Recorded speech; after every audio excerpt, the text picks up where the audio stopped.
Hello, everyone. Welcome to Fan Sports New York Varsity. I'm your host, Frank Langella, joined by my co-host, Marcilio Langella. And Mars, this is our Week 7 preview for Section 1B, 1C, and D in the Hudson Valley Football League. And this is the last regular season week for 1B, Mars. They have one more regular season week for C and D, and Hudson Valley Football League is in the semifinals. So we have a lot to cover this week, Mars. Yeah, man, I feel like the fact that we're getting closer to the playoffs just makes this more exciting, and I just can't wait because there's so many of those like little matchups that are going to be really like drama filled and have a lot of implications, whether it's to rankings or even just teams not making the playoffs at all. And I'm just excited just the fact that we have playoff football again. Yeah, absolutely. I want to welcome our fans. We appreciate you guys for tuning in, like always. If you haven't, which I'm surprised if you haven't, make sure you follow all our social media accounts on the screen. We like to bring a new flavor to covering Section 1 football for those that are new to us. We give analysis, big X and O guys, and we want to recognize the kids in the programs in a new, fun way. And so, again, you guys can check out all our content on our website at fansportsny.com. You can also give donations to the show, and all donations go back into the show, and appreciate any donations given. You can also purchase merchandise, which those funds also go back to the show. If you're watching this on YouTube, which is the only way you can watch it, make sure you guys hit the subscribe button and give a like to the video. We would really appreciate it. And Mars, how this is going to work, we're going to go over the games on slate, go through some of the leagues. We're not going to talk about D because there's only two schools, in Tuckahoe and Haldane, and they're both going to compete for the title at the end of the year. But we're going to talk about the leagues, talk about the games on slate, then talk about the leagues, and then go over some of the games and give our game picks. And we also want the audience to know that when we go into full playoff mode, there is one more regular season for C and D, so we will cover all the games again next week. But after that, we're just going to focus in on the playoffs. So we want the audience to know that. But let's get into it, Mars. Games on slate. Byram Hills 3-3 at Pearl River 3-3. That's a League B matchup. League C matchup, Dobbs Ferry 6-0 at Valhalla, who's 4-2. Hudson Valley League, Irvington 3-3 at Greeley, who's 5-1. That is a semifinals matchup. Hudson Valley Football League, Edgemont 3-3 at Poughkeepsie, who's 4-2. That is also a semifinals matchup. Putt Valley 0-6 at Bronxville. That game was canceled due to COVID, so Bronxville actually gets the forfeit victory. Putt Valley had a COVID incident, so due to Section 1 rules, it's an automatic forfeit, and Bronxville will not play this week. They will go to 4-3 going into the playoffs. Hastings C&D matchup 2-4 at Tuckahoe, who's 5-1. Croton Harmon 1-5 at Rhinebeck, who's 1-5. CD matchup Haldane 5-1 at Blindbrook, who's 3-3. C matchup Albertus Magnus 3-3 at Woodlands, who's 0-6. B matchup Hen Hud 3-3 at Briarcliff, who's 1-5. B matchup Ardsley 4-2 at Nanuet, who's 6-0. And then B matchup Pleasantville 6-0 at Westlake 1-5 in that big rivalry. That is non-league. Let's talk about the divisions real quick. In the North League, Mars, let's start with 1B. In the North League, each team has, we have clinched the playoff spots. The question is in the 3 and 4 spot. So at the number 1 spot, Nanuet has clinched the league and the number 1 spot. The number 2 spot has also been clinched by Bronxville. They're 3-3, but they are 3-1 in league play. Or now they're 4-3 because of the forfeit, and they're 3-1 in league play. They have clinched the number 2 spot. The number 3 and 4 spot is up for debate. Byram Hills in 3-3, they're 1-2. They've clinched the playoff berth, but Pearl River is also 3-3 and 1-2 in league play. So those two teams are battling this week to determine who's in the 3rd spot and who's in the 4th spot. Westlake is out. In the South League, Pleasantville sits at number 1. They're 6-0 and 4-0. They have clinched the league and the number 1 spot. But then comes the next one, right? In the number 2 spot at the moment is Ardsley, who's 4-2, 2-2 in league play. They have clinched a playoff berth, but they need a Hen Hud loss to clinch the number 2 spot. Hen Hud is at the 3 spot. They're 3-3, 2-1, and they have already clinched a playoff berth, and they will clinch the number 2 spot with a victory this weekend. Briarcliff is in the 4 spot. They have clinched the number 4 spot. That is locked in, and Putt Valley is out. When you go to League C, they have 2 different leagues, and the top 2 teams are going into the playoffs for those 2 leagues.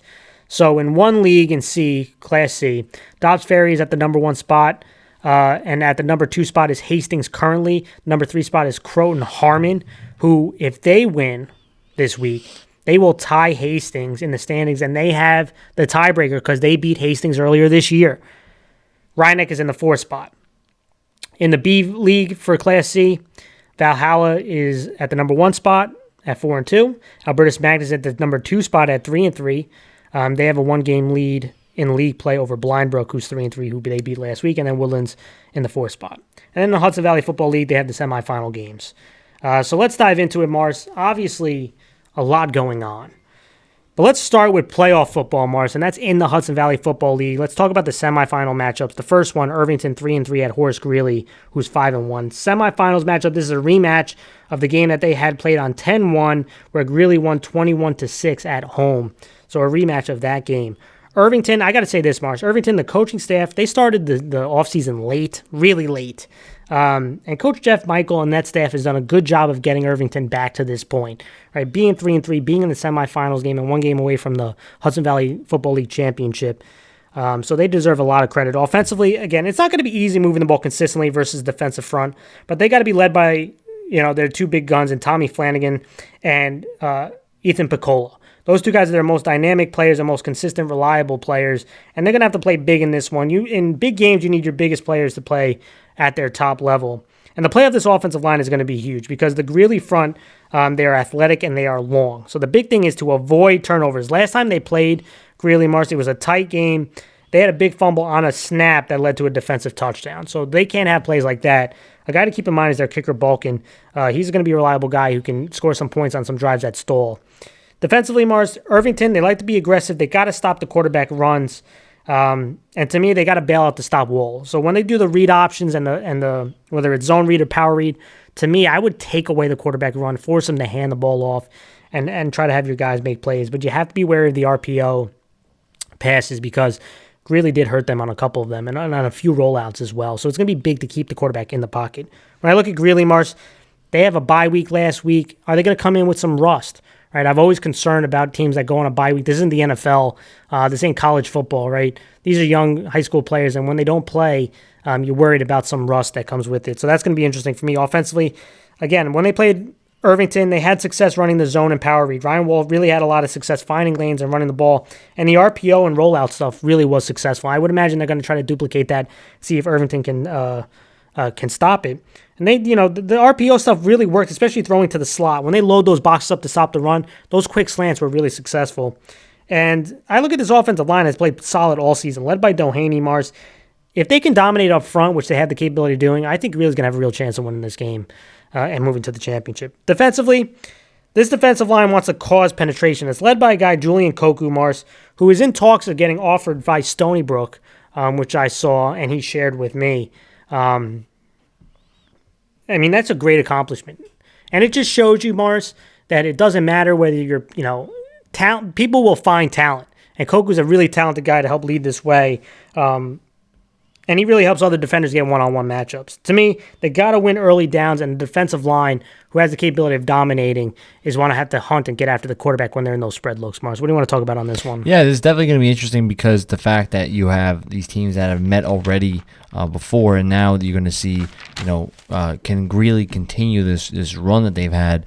When you first look at Irvington, you definitely have to say the coaching staff has definitely done some special things for, especially starting out late. But I really like the way this offense has gotten better. The issue that I see is turnovers, right? And I feel like as long as they can be efficient with the ball, then I think they have a lot of chances to make some plays. And defensively, you're going to have to slow down or really contain this quarterback and keep him in the pocket, or really just try to keep to your reads, right? Because I know that when you see the RPO, it's gonna be interesting to see how Greeley can mix and match. They have a lot of these skill players that can make plays.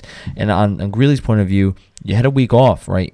Can you make sure that you come out swinging, right? And a lot of times, and I agree with you, I don't really like doing those bye weeks because all those guys aren't really in the rhythm, right? They're kind of out of that rhythm, and can really stay in that, right? They've been showing such good premise on the offensive side.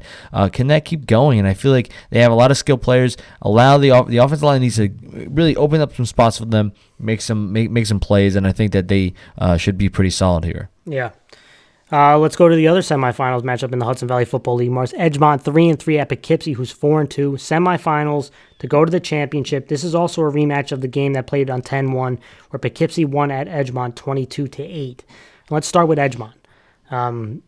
They had a win versus Ramapo in the quarterfinals. They got revenge on Ramapo to get to this point. I thought Coach James Pappy has done a really solid job with Edgemont.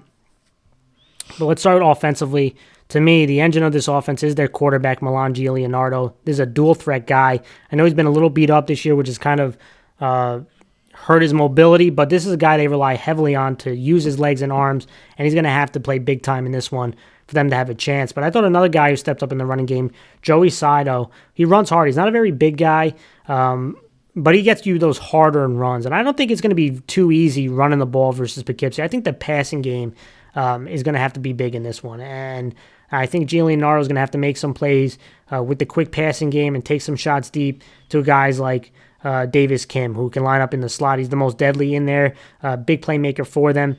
And this offensive line pass protection will be massive. And it's led by Donahue. Can they hold up in pass pro versus some of the size and speed that Poughkeepsie has? Defensively, this group has been solid all year. I mean, there's 2 games. They've only had 2 games where they allowed over 12 points. So the defense has been pretty solid. They like to play an aggressive style defense, send extra defenders on some stunts. But the big question is, can they stop Sam Moore? And if he gets beyond the first level, it's hard to stop him. He is an electric football player. They're going to have to stop him at the line of scrimmage or behind the line of scrimmage. I'm looking at the defensive line and linebackers like Ellen Nikos, at the outside linebacker spot to try to make plays and to stop this run attack. And probably you're going to have to go one-on-one because you're going to have some loaded box that like to send stunts, which puts your DBs on an island against some of these speedy wide receivers. But one guy I think is up to the challenge, Caleb Smith, Mars. Has been a solid DB for them this year. He had an INT last week, 2 pass breakups. He was going up against some speed at the Ramapo game, and he held up pretty strong. I think they're going to try to rely on him to play some man coverage. When I look at Poughkeepsie, Mars, this is their first winning season since 2012. It's a nice accomplishment for them. 1 win away from the Hudson Valley Championship. Offensively, this is the number 1 offense in the Hudson Valley Football League, and they win with speed. I mean, I mentioned him before. Sam Moore is a stud. Last game they played, he had 223 all-purpose yards. He's had a really solid season, and I think you're going to get a heavy dose of him. When he gets to the open field, there's not many people can catch him. But this passing attack has also been solid. Dahomey, Francis, last game, 170 yards passing and 3 touchdowns. Edgemont likes to bring pressure, so there are going to be one-on-one opportunities. Can these receivers win those one-on-one battles? Guys like Robinson's, Whitaker. They had 3 combined touchdowns the last game that Poughkeepsie played. Defensively, the big goal is to keep Milan Leonardo in the pocket. They have size and speed up front, but it's not going to be easy against, to run the ball. But Poughkeepsie has given up some big chunk plays, so that's going to be interesting to see this week if they can avoid those big chunk plays, give those offense an extra possession because it's the number 1 offense.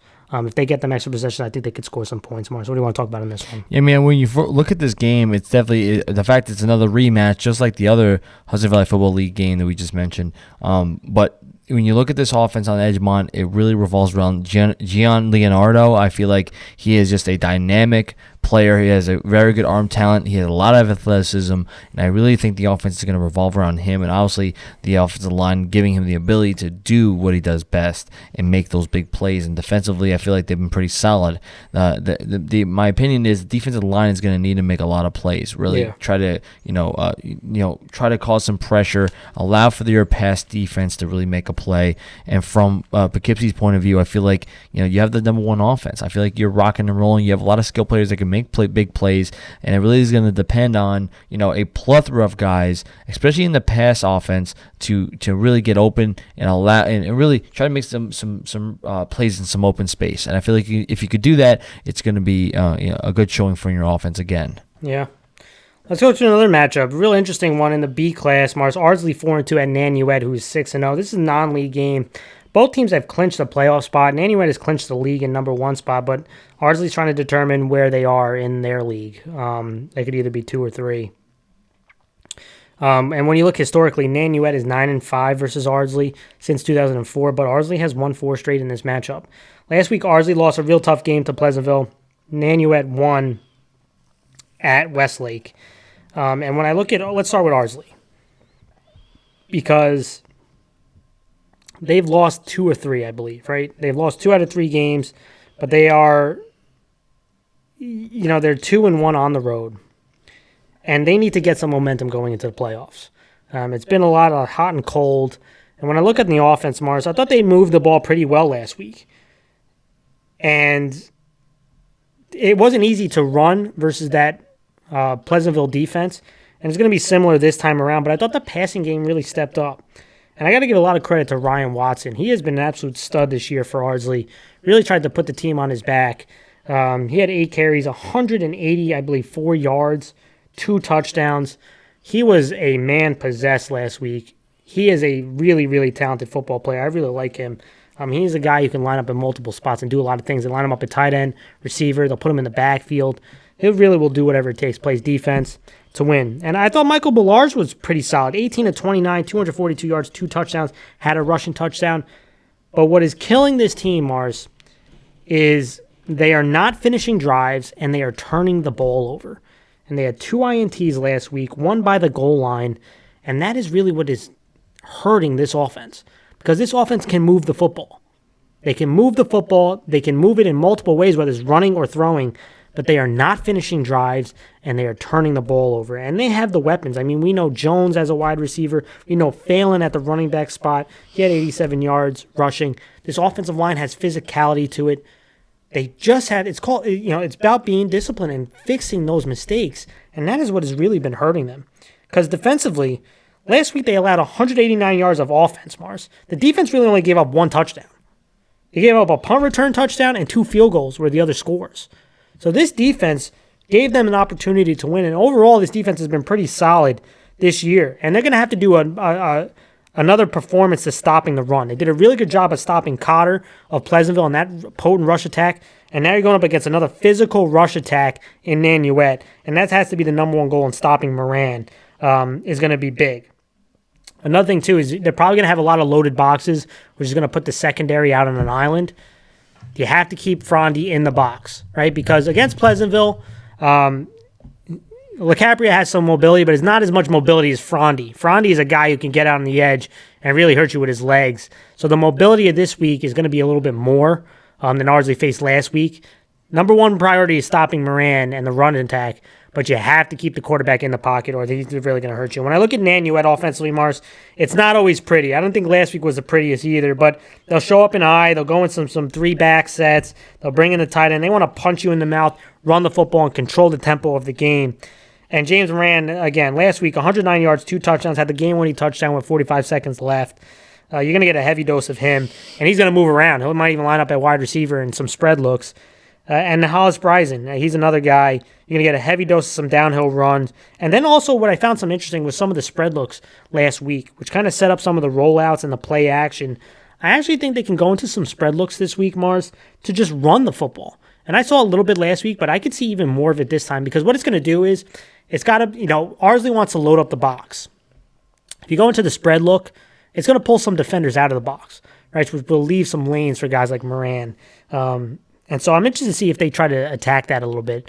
You're definitely going to see heavy looks, but I do think if they mix that in, it might be interesting. And their quarterback, Frondy, who has been really solid for them this year, whether it's quarterback runs, rollout, play action, this to me is another big opportunity for him to make some big plays and some game-changing plays and throw to a guy like Lenosi, who he's about 6'2", big body target receiver for them at the tight end spot. Defensively, Mars is the number 1 defense, and this unit has been strong. I mean, they have to bottle up Watson. They got to know where he's lining up, right? At the tight end spot, expect some play action. When he's in the backfield, expect some wildcat stuff. He's a guy they have to account for. And this is a good test for this defensive line and linebacking core, who I didn't think played their very best versus Westlake last week.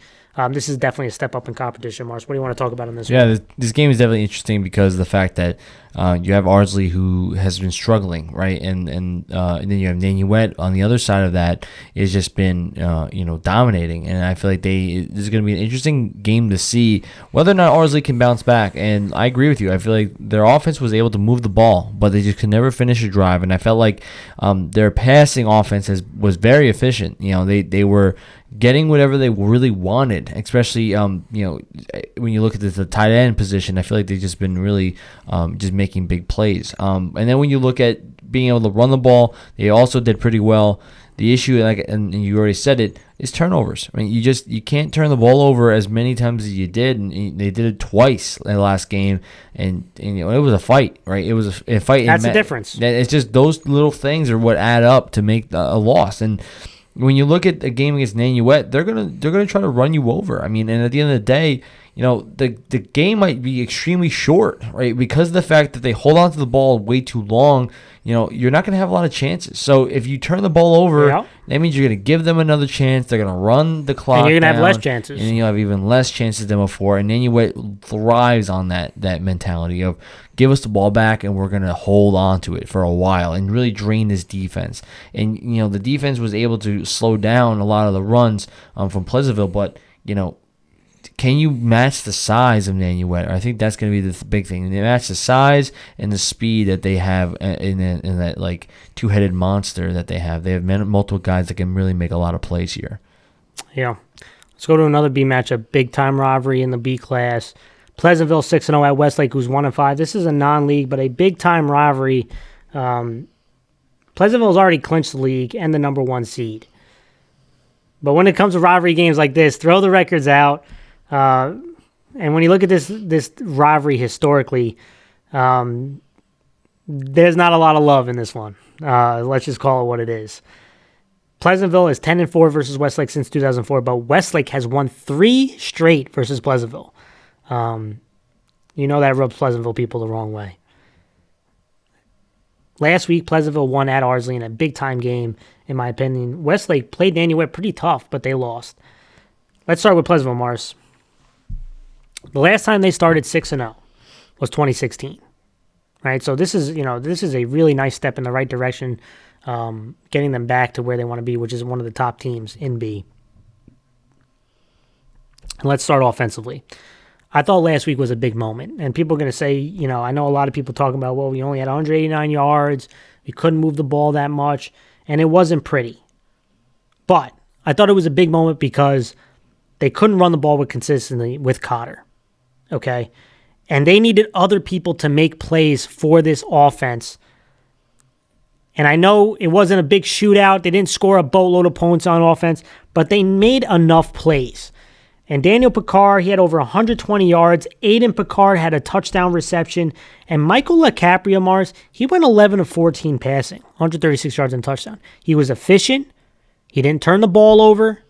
And that's the kind of, those are the kind of moments against a tough defense that you have to step up and make big-time plays when the rush attack is not there, because it won't always be there, because when you start playing good teams and more physical teams, they're going to bail out to stop the run, right? And you're going to have some success, but it's not going to be that easy.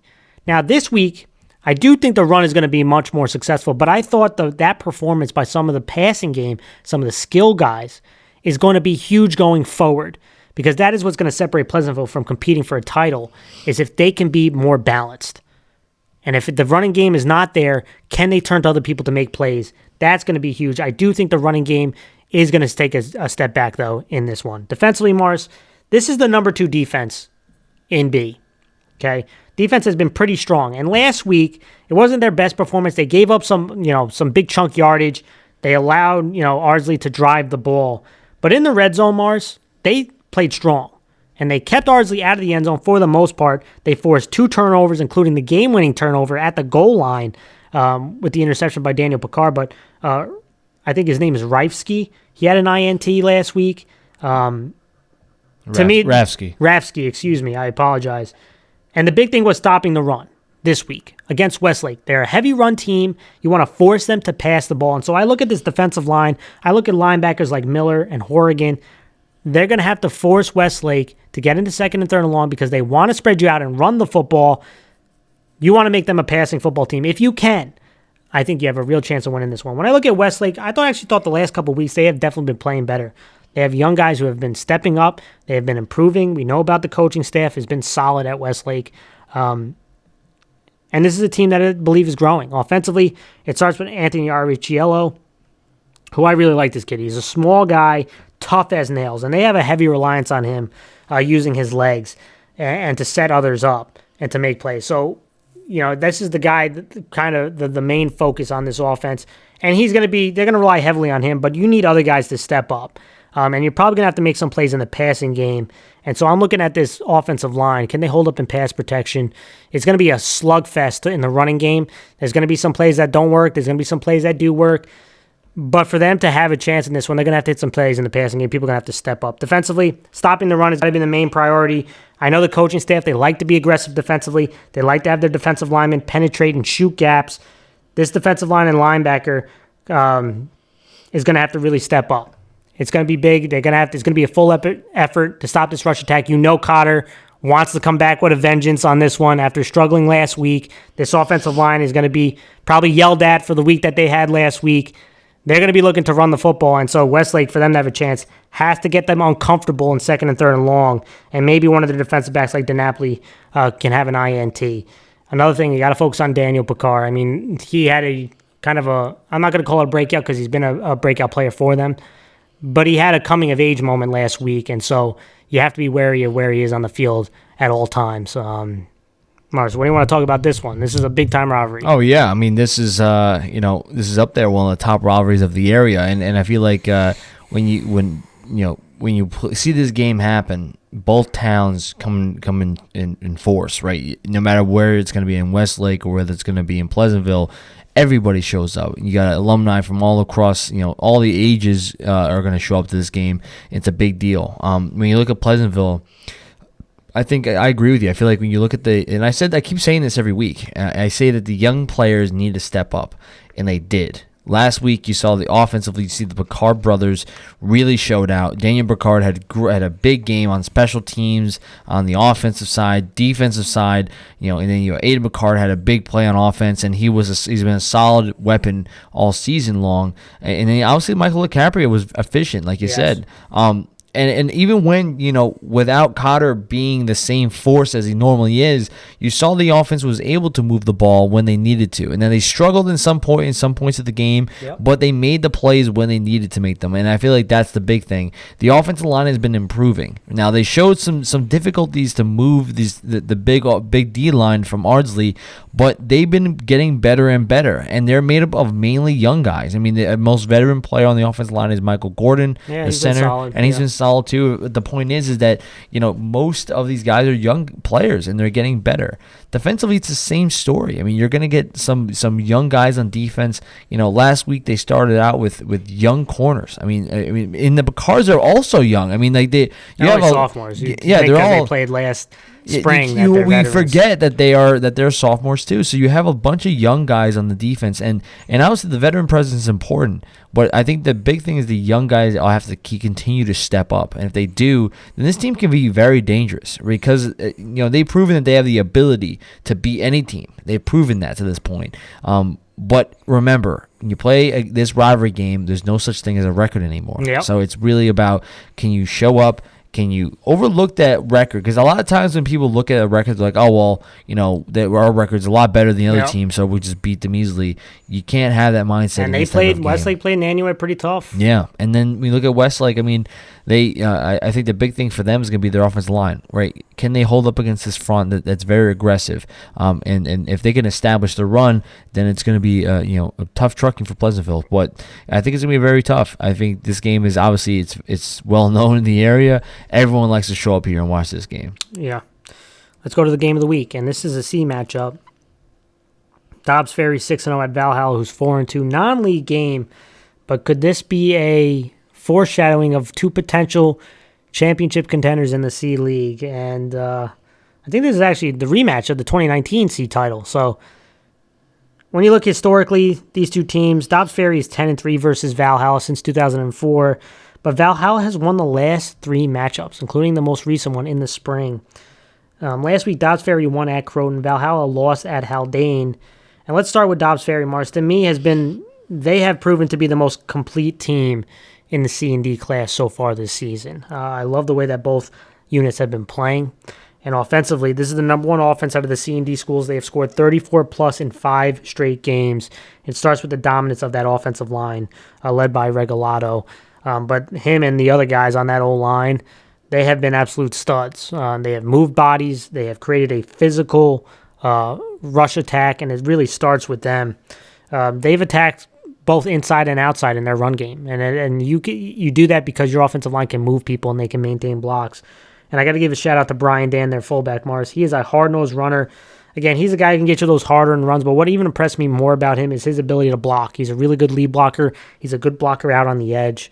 And he's made the other running backs' lives a lot easier running the football. Guys like Jabari Marsland, who had 108 yards last week and a touchdown. Sanzo, he had over 100 total yards, 2 touchdowns. One of them was on a punt return. You know, they have a few guys they could throw at you. And their quarterback, Javonte Williams, is another guy. He's had the last couple of weeks. He's been really solid running the football, and he's been really efficient in the play-action game.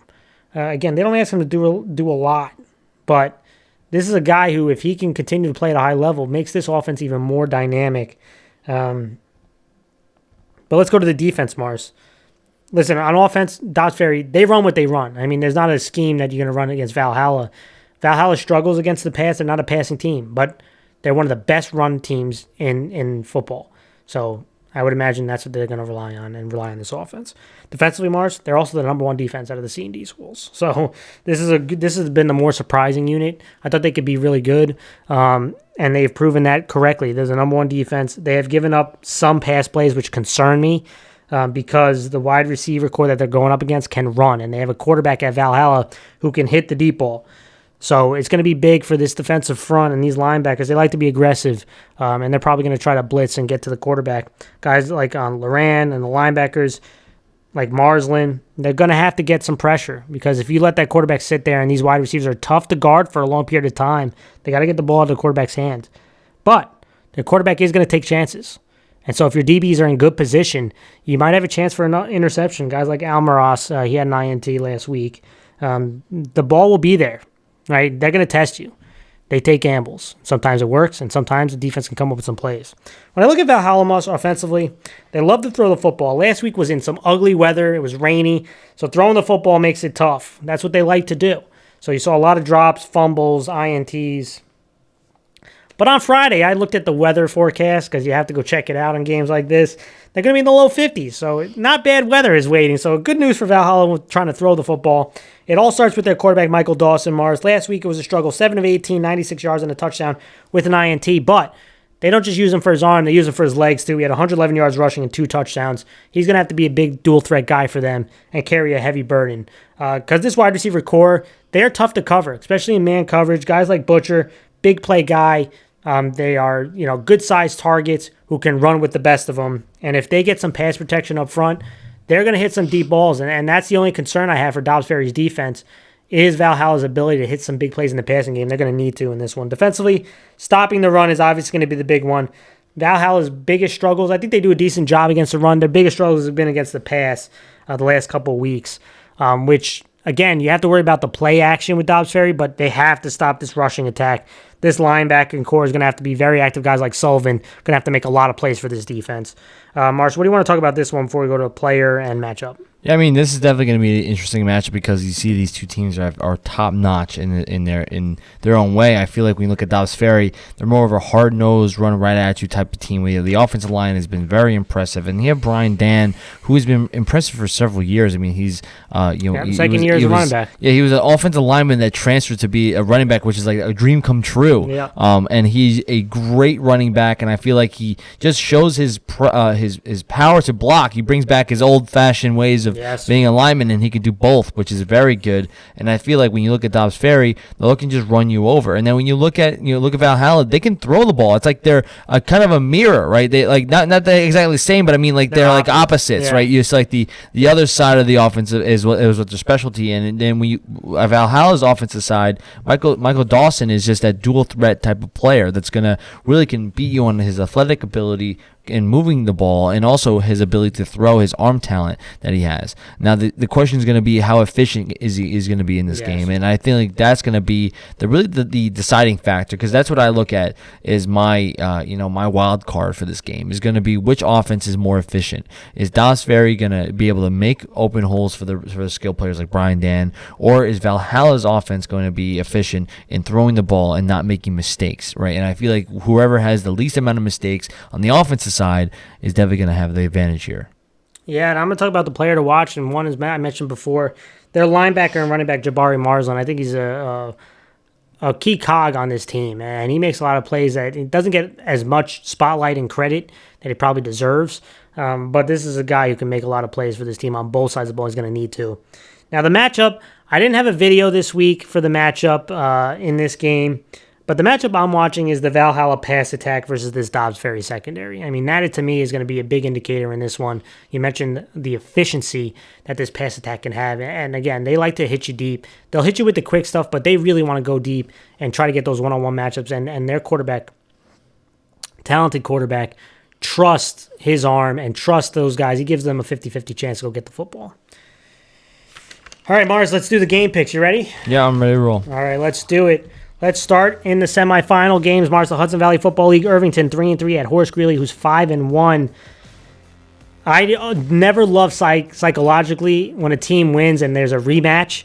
I feel like the psychological advantage goes to the underdog, which is the team that lost the first matchup. But I am going to go with Horace Greeley. I like the way the coaching staff has done things with Irvington. Again, I think they have some scrappy football players. But Horace Greeley, with Ryan Wool running the ball on that offensive line playing the way it has all season, I think they're going to make enough plays. And this defensive front can get after the quarterback and force some turnovers. I'm going to go with Horace Greeley. I think they just have a little bit too much weapons. Yeah, I'm going to agree with you. I think Horace Greeley has more weapons. The fact that they're going to have another week to rest and prepare. I know sometimes you get nervous about the rust. I don't think they can have rust in this game. I'm going to go Horace Greeley. Let's go to the other semifinals game. Edgemont 3-3 at Poughkeepsie, who is 4-2. This is another interesting one. Edgemont is a team that has fought and clawed all season and gotten back to the semifinals. They got revenge last week, and they get revenge again. I don't think they get it 2 times in a row. I think Poughkeepsie pulls away because of the speed that Poughkeepsie has. A guy like Sam Moore is a game breaker, and I do think he's probably one of the best. He probably is the best back in the Hudson Valley Football League. I think he's going to have a big game, and if he gets an open field, it's going to be a long day for Edgemont. I do think Edgemont makes some plays, and I like the scrappiness, their defense, but I do think this Poughkeepsie offense is a little bit too much to handle. I'm going Poughkeepsie. Yeah, I'm going to agree with you. I think Poughkeepsie has the speed to really have that game-breaking speed, to be honest. I think they just have enough to win this game. I'm going to go Poughkeepsie. Let's talk about a CD matchup. Hastings 2-4 at Tuckahoe, who's 5-1 non-league. Listen, about Hastings, I really like the way Robert Kennedy and Keith Capuano have played the last couple weeks. They are a dynamic duo, and some of the other guys have really stepped up, especially defensively. Hastings' defense has definitely gotten better, but I'm going with Tuckahoe. They had 5 different players score last week. The defense came back with a vengeance. I think they continue that trend this week. In Tuckahoe, it's a tough game for Hastings. I'm going Tuckahoe. Yeah, I'm going to go Tuckahoe, too. I feel like they just have too many skill players can make a big play. I think that's just too much for Hastings to handle. I'm going to go Tuckahoe. Croton Harmon 1-5 at Rhinebeck, who's 1-5. This is a league game and a huge big league game for Croton Harmon, Mars. With a win, they will tie in the second spot with Hastings, but they have the tiebreaker because they beat Hastings earlier this season. I think, Rhinebeck is out of it, but I know Rhinebeck is going to be celebrating their longtime coach Ianello at this game. I'm pretty sure they are, and I do think they're going to be extra motivated. They have definitely been playing better, but I'm going to go with Croton Harmon. I do think Croton Harmon, with the playoffs practically on the line, I think they're going to come up big, and those kids are going to step up and win this game. I'm going Croton Harmon. Yeah, I'm going to agree with you. Croton Harmon has everything to lose in this matchup. I think they really need a big win here to keep this momentum going. I'm going to go Croton Harmon. Let's talk about a CD matchup. Haldane 5-1 at Blindbrook, who's 3-3. Can I just say, I really like the way Blindbrook's defense has played for most of the season. I know last week was really tough for them, and offensively they were running the ball well until last week. I like the bounce back that Blindbrook has had, but Haldane is one of the bigger surprise teams and most impressive teams this season. Haldane has a number 3 defense, Mars, in points allowed out of the C&D schools. Really impressive stuff. They do a good job forcing turnovers, and the quarterback Van Tassel has been playing pretty well the last couple of weeks. So I'm going Haldane to start the season 6-1. Yeah. Really impressive stuff. No, I think that's been very impressive, and I'm going to agree with you. Haldane, I think, is going to have the win here. And I can say that Blindbrook has gotten better, and I feel like that's a very good sign for them for the future. But I'm going to go Haldane. I think they just have too much, and it's going to be a big win for them. Another C matchup, Albertus Magnus 3-3 at Woodlands, who's 0-6. Again, it's been a struggle for Woodlands this year. I know it's been a real tough season, and you want to finish the season strong, but I'm going to go Albertus Magnus. Offensively, Mars, I really like the way LaRusso and Savor have been playing. They have been 2 dynamic weapons for this offense. And the defense stepped up last week. I know it's been a struggle for this defense. Can they continue to do it? I think they will. They do make me nervous at times, but I do think that they're going to continue from last week. I'm going to go Albertus Magnus. Yeah, I'm going to agree. I think Albertus Magnus has, they kind of scare you a little bit sometimes, but I think Albertus Magnus has the ability to make big plays, and they just have too much for Woodlands. I'm going to go Albertus Magnus. B matchup, Hen Hud 3-3 at Briarcliff, who's 1-5. Listen, when I talk about Briarcliff, they clinched the 4th spot. They have one of the most dangerous weapons in Rispoli. I like Ben Raphael, the quarterback, and the plays that he's made. But Hen Hud, Mars, a victory will clinch the number 2 spot. And so I think this defense is going to step up and this run game is going to get back on track. Hen Hud is a team that they're one of those teams that is hard. They're hard to figure out. But when they're on their game and they can run the football and play the defense that I think that they can, I'm going to go with Hen Hud. I think they clinch the number 2 spot. I think they win this game on the road. Yeah, I'm going to agree with you. I think Hen Hud is definitely one of those dangerous teams that, it really depends on which one you're going to face that day. Is really because, think about it. They competed against Pleasantville. They beat Ardsley. They've been in the mix this entire time, and I feel like they lost to Pro River. And they lost to Pro River. So it's like, which one is going to show up, right? And I feel like this is going to be a big game for them to really secure that the second spot. So I'm going to go Hen Hud here. Another B matchup, Byram Hills 3-3 at Pro River 3-3. And I'm going to say this in the most respectful way. This is the 2 weirdest teams in the B class. It's hard to figure out these 2 teams because the winner of this game wins the number 3 spot in the league. Okay? We have seen greatness from both teams, and we've seen both teams kind of give some head-scratching performances this season. Byram Hills has the number 1 offense, but defense really has struggled the last couple of weeks. I'm not sure why that is the case. They've just given up way too many big plays on the defensive side of the ball the last couple of weeks.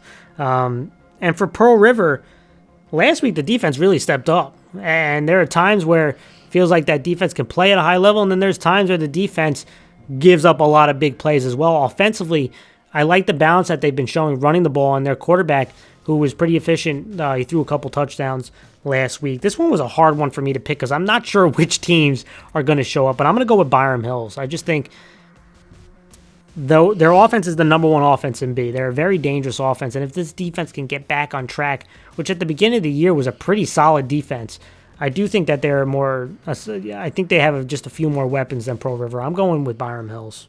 I'm going Pro River. I think that Pro River is at home.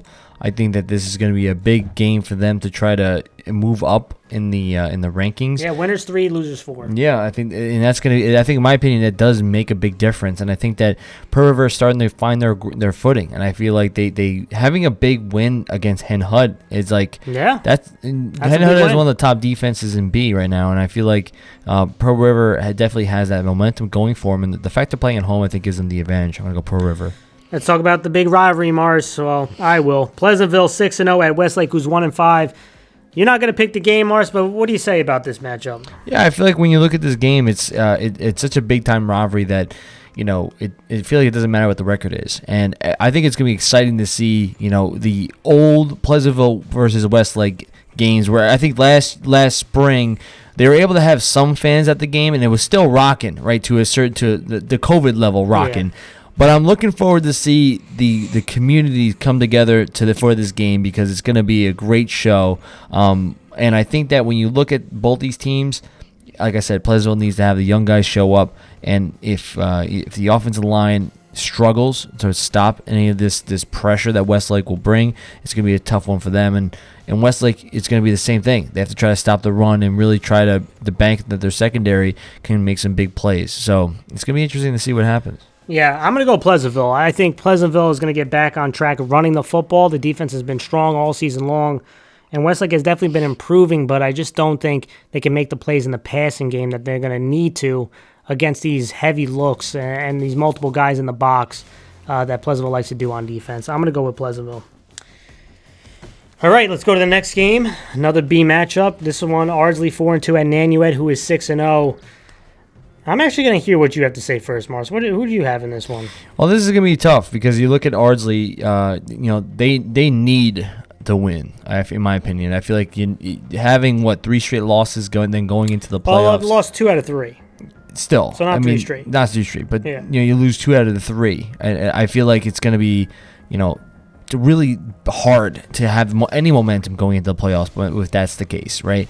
Now, last week was a heartbreaker. It was a last-minute game, and I feel like playing against the other top-ranked team in the other division, you have to try to pull away with a win here.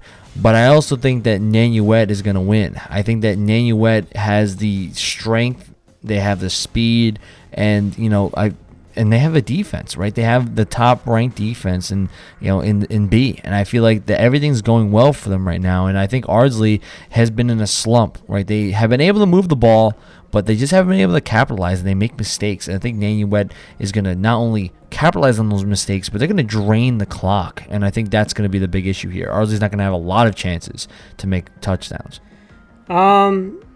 This one was really hard for me to pick, and I'm going to say this. Ardsley, last week, I thought they played good enough on both sides of the ball to win against Pleasantville, but the difference was the mistakes. The difference was the turnovers, and the difference was converting. And now we've seen that twice in both losses, in Hen Hud and Pleasantville. That's the difference.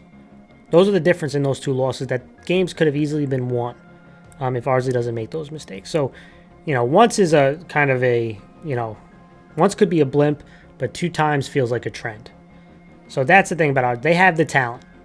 There's no doubt. And they have the coaching, right? It's getting those kids to not make those mistakes in those big moments. When I look at Nanuet has been one of the most impressive teams in B. They play their style of offense, which is hard-nosed running. They have one of the best backs, and that offensive line has been physical, and the defense has been stout, right? The number one defense for a reason. They make it hard for you to hit big plays. This is a battle between my brain and my heart right here, because my brain is saying Nanuet and my gut and my heart is saying Ardsley. And people always say usually go with your brain, but I'm going to go with my heart on this one. I actually think Ardsley is going to win it, and Nanuet has already clinched the division. And I have a lot of respect for this Nanuet team, and I think this Nanuet team is probably on a fast track to probably go to the championship. But in this matchup where Ardsley, I think, is desperate for momentum, I think Ardsley is going to win this one in a very close game to kind of get back on the right track. Because I have a lot of respect for Nanuet, but I also still have faith in Ardsley. And I'm going to go with Ardsley on this one for the upset of the week. Let's go to the game of the week, Mars. Dobbs Ferry 6-0 at Valhalla, who's 4-2. Does Dobbs Ferry continue its trend, Mars? Who wins and why? Yeah, I mean, this is definitely going to be, in my opinion, this deserves to be the game of the week because of the fact you looked at, and I said this before, the two teams here have, kind of the best of both worlds on offense, right? You have Dobbs Ferry, who has that very impressive rush offense behind a great offensive line and behind a great back like Brian Dan, and then you have Valhalla, who has the ability to throw the ball with Michael Dawson, right? And he has this dynamic ability to use his athleticism to run. And they got some skilled guys. Yeah, and he has some skilled guys around him that can make plays too. So it's going to be interesting to see what happens here, but I really think that Dobbs Ferry is going to win, and I think so because of the fact that I like the way their defense is playing. Well, they have the number 1 ranked defense in their class, and I feel like they have, they're going to be tested. It's going to be a test to see if their pass defense can make plays. But the way their offense is built, where they're going to hold the time of possession, drain the clock, it's going to shorten the amount of time that Valhalla has to make the big play, and I think that this is going to be really not fitting into what Valhalla likes to do, which is going to be spread everything out, try to make a lot of big plays, and try to score as many points as possible. And I think Dobbs Ferry's not going to let them do that. They're going to drain the clock, and I think they're going to win here. Both offenses are dynamic. Again, Dobbs Ferry has the number 1 offense. Valhalla has an explosive passing attack with a really talented quarterback. Again, this feels like a big opportunity of Dobbs Ferry looking over Valhalla, saying, hey, they lost to Tuckahoe, they lost to Haldane, we beat both those teams in Valhalla. But I'm going Dobbs Ferry. I've been a big Dobbs Ferry believer since the beginning of the season. They have been extremely impressive to me on both sides of the ball. The number 1 offense, with that offensive line and that rush attack, it does not surprise me. What surprises me is the number 1 defense, and that defense has been physical. Makes me nervous that they've given up some pass plays, but I think that, like you said, they're going to control the time of possession in this game, and possessions are going to be vital. And can Valhalla be extremely efficient and not turn the ball over? I think they like to take chances, and sometimes there will be turnovers. I just don't think Valhalla can get enough stops. I'm going to go with Dobbs Ferry on this one.